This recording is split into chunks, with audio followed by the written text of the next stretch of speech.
Over the years, the fractional reserve system and its integrated network of banks backed by a central bank has become the dominant money system of the world. At the same time, the fraction of gold backing the debt money has steadily shrunk to nothing. The basic nature of money has changed. In the past, a paper dollar was actually a receipt that could be redeemed for a fixed weight of gold or silver. In the present, a paper or digital dollar can only be redeemed for another paper or digital dollar. In the past, privately created bank credit existed only in the form of private banknotes, which people had the choice to refuse, just as we have the choice to refuse someone's private check today. In the present, privately created bank credit is legally convertible to government-issued fiat currency, the dollars, loonies, and pounds we habitually think of as money.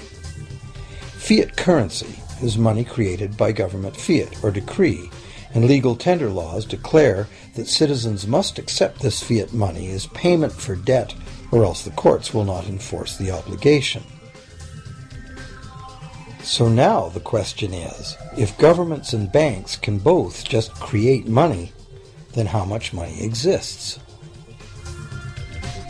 In the past, the total amount of money in existence was limited to the actual physical quantities of whatever commodity was in use as money. For example, in order for new gold or silver money to be created, more gold or silver had to be found and dug out of the ground.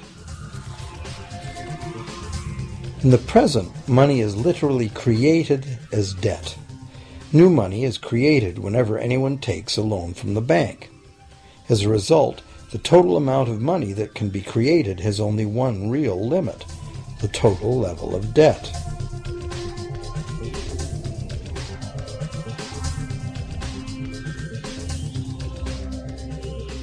Governments place an additional statutory limit on the creation of new money by enforcing rules known as fractional reserve requirements.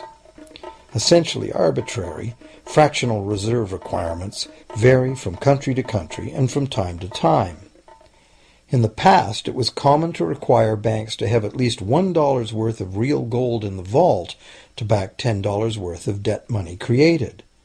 Today, reserve requirement ratios no longer apply to the ratio of new money to gold on deposit, but merely to the ratio of new debt money to existing debt money on deposit in the bank. Today, a bank's reserves consist of two things: the amount of government-issued cash or equivalent that the bank has deposited with the central bank, plus the amount of already existing debt money the bank has on deposit.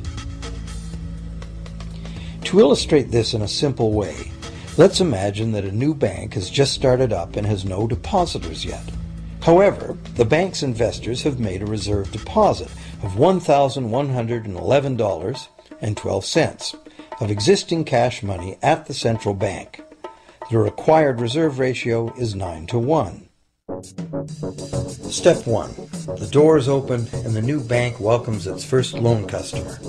He needs $10,000 to buy a car.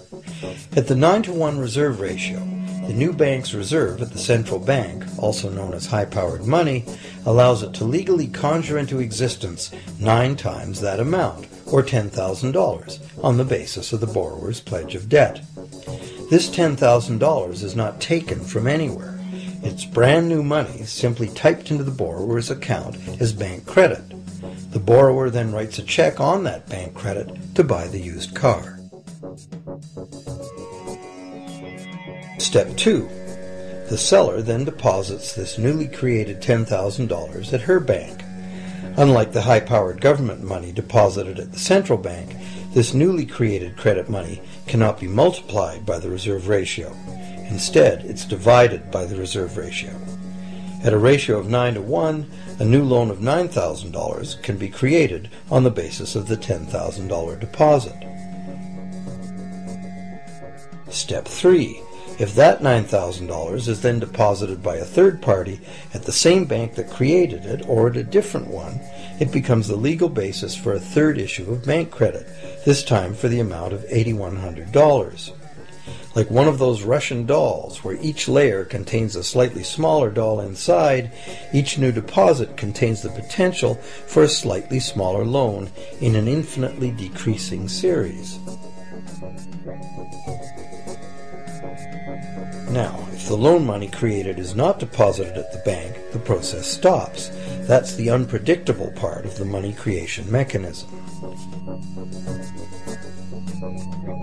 But more likely, at every step, the new money will be deposited at a bank, and the reserve ratio process can repeat itself over and over until almost $100,000 of brand new money has been created within the banking system. All of this new money has been created entirely from debt, and the whole process has been legally authorized by the initial reserve deposit of just $1,111.12, which is still sitting untouched at the central bank.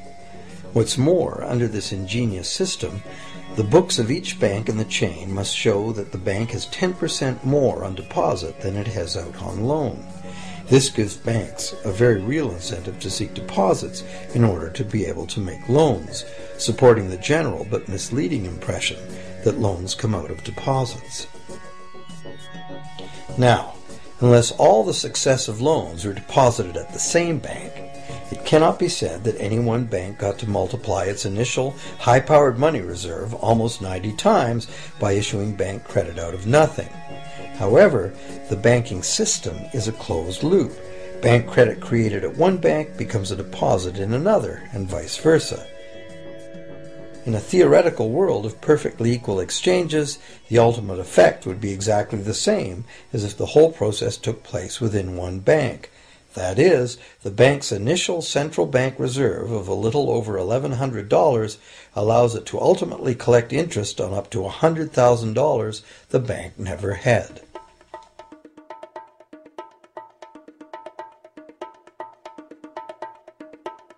If that sounds ridiculous, try this.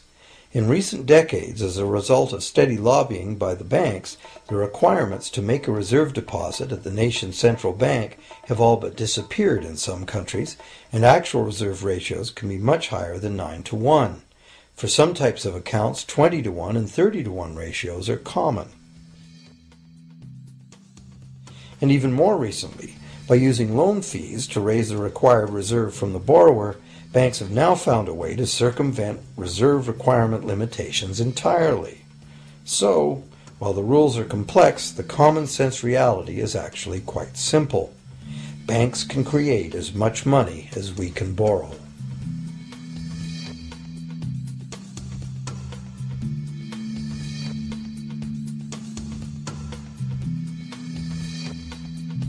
Despite the endlessly presented mint footage, government-created money typically accounts for less than 5% of the money in circulation. More than 95% of all money in existence today was created by someone signing a pledge of indebtedness to a bank. What's more, this bank credit money is being created and destroyed in huge amounts every day as new loans are made and old ones repaid.